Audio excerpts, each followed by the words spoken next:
कायद-ए-आज़म मोहम्मद अली जिन्नाह का दौरा कश्मीर। कायद-ए-आज़म मोहम्मद अली जिन्नाह के दौरा कश्मीर का रावी हैं जनाब के.एच. खुर्शीद साहब। कहते हैं तहरीक पाकिस्तान के पुरजोश और मुखलिस कारकुन मोहम्मद इस्माइल सागर मेरे दोस्त थे। वो मुसलमानों की news agency Orient press of India की श्रीनगर में नुमाइंदगी करते थे। काम रज़ाकाराना ही था। कायद-ए-आज़म के क्वीन एलिज़ाबेथ में मुंतकिल होने के बाद सागर साहब मिस्र हुए कि मैं उनकी जगह ओरिएंट प्रेस के लिए काम करूं, क्योंकि कायद-ए-आज़म अक्सर अंग्रेज़ी में बयान देते थे और सागर साहब को इसका ज़्यादा मुहावरा नहीं था। कोशिक चूँकि हमारे घर से दूर थी, इसलिए वहाँ मैं 2-3 मरतबा ही जा सका था, लेकिन हाउस बोट में रोज़ाना कायद से मुलाकात होने लगी। दरिया के दूसरे किनारे मेरी रहाइश महल्ला आबी गुज़र में थी। कश्ती के ज़रिए दरिया पार करने में सिर्फ 2 पैसे खर्च होते थे। मेरी बदकिस्मती के हालात हाज़रा पर हर चंदा कोशिश के बावजूद कायद-ए-आज़म से कोई बयान या तबसरा हासिल ना कर सका। अलबत्ता इनकी इतनी मेहरबानी थी कि मैं जब भी पहुंचता शफ़क़त से पेश आते, थोड़ी देर के लिए मकामी हालात और ख़बरों पर तबसरा फरमाते। एक रोज़ मैंने मौका पाकर उनका बयान लेने पर इसरार किया तो फरमाया, जब भी ऐसा मौका आया मैं सबसे पहले आप ही को बयान दूंगा। इस ज़माने में कांग्रेस के बेशतर लीडर अभी जेल में ही थे, लेकिन गांधी रिहा हो चुके थे। कायद-ए-आज़म अक्सर दरियाफ्त फरमाते, गांधी क्या कर रहे हैं। एक रोज़ मैंने उन्हें बताया कि हमारे पास बाहर से ताज़ा तरीन ख़बरें आने का कोई ज़रिया नहीं और गांधी की मसरूफियात के बारे में हमारी मालूमात सिर्फ़ अखबारात तक महदूद हैं। इस ज़माने में श्रीनगर से 1-2 रोज़नामे ही निकलते थे। इनमें मुमताज़ अखबार पंडित प्रेम नाथ बजाज का हमदर्द था। बजाज साहब का ताल्लुक़ अरूस नवाज कामरेड M.N. राय से था, मगर ये तमाम अखबार ऑल इंडिया रेडियो की ख़बरें नकल करते थे। लाहौर और दिल्ली के अखबार 2-1 रोज़ ताख़ीर से पहुँचते थे।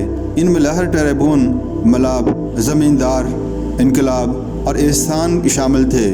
डॉन और स्टेटसमैन दिल्ली से आते, इसलिए कायद-ए-आज़म भी ख़बरों के मामलात में तशना ही रहते। अफसोसनाक बात यह हुई कि कायद-ए-आज़म ने मुझे जो पहला अखबारी बयान दिया वो नवाब बहादुर यार जंग की वफ़ात के मुताल्लिक़ था। इस ज़माने में ऑल इंडिया रेडियो से सिर्फ अंग्रेज़ी और हिंदुस्तानी बुलेटिन जारी होते थे। 27 जून की सुबह 8 बजे मैंने हिंदुस्तानी बुलेटिन से नवाब साहब के इंतकाल की खबर सुनी तो कायद-ए-आज़म से ताज़ियती बयान लेने के लिए जल्दी में तैयार होकर क्वीन एलिज़ाबेथ पहुंचा। बेरे ने बताया कि कायद-ए-आज़म नाश्ता कर रहे हैं। मैं ड्राइंग रूम में इंतज़ार करने लगा। थोड़ी देर बाद कायद-ए-आज़म तशरीफ़ लाए। हिस्ब मामूल उनके चेहरे पर मुस्कुराहट थी। पूछा, सुनाओ भाई, आज क्या खबर है। मुझे अंदाज़ा हो गया कि उन्होंने रेडियो नहीं सुना। मैंने अर्ज़ किया, आज मैं बहुत बुरी खबर लाया हूँ। जैसा कि आज सुबह ऑल इंडिया रेडियो ने ऐलान किया है, कल रात हैदराबाद दक्कन में नवाब बहादुर यार जंग का इंतकाल हो गया। यह सुनते ही कायद-ए-आज़म के चेहरे पर संजीदगी तैरी हो गई, जैसे किसी गहरी सोच में डूब गए हों। इस दौरान सिगरेट का कश भी नहीं लगा सके।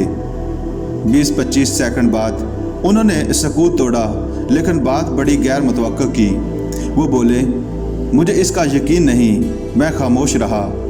इतना अर्ज़ किया कि ये ऑल इंडिया रेडियो की खबर है जो गलत नहीं हो सकती। इस पर उन्होंने फरमाया, खुद मेरे बारे में ऑल इंडिया रेडियो से ऐसी खबर नशर हो चुकी है और सिंध असम्बली ने मेरे मुताल्लिक़ ताज़ियती करारदाद भी पेश कर दी थी। इस पर मैं लाजवाब हो गया। इतने में मोहतरमा फातिमा जनाब तशरीफ़ लाईं। मैंने उन्हें भी खबर सुनाई तो उन्होंने एक वकील की तरह पूछना शुरू कर दिया। वो कहाँ थे, क्यों गए थे, क्या वक़्त था, किसने इतला दी, क्या बीमारी थी, वगैरह वगैरह। मैंने जवाबन अर्ज़ किया कि ऑल इंडिया रेडियो की खबर सिर्फ 2-3 जुमलों पर मुश्तमिल थी, जिसमें इतना कहा गया था, ऑल इंडिया स्टेटस मुस्लिम लीग के सदर नवाब बहादुर यार जंग कल शाम हैदराबाद दक्कन में इंतकाल कर गए। वो कल शाम ही एक इस्तकबालिये से वापस आ रहे थे कि उनकी तबीयत अचानक ख़राब हो गई।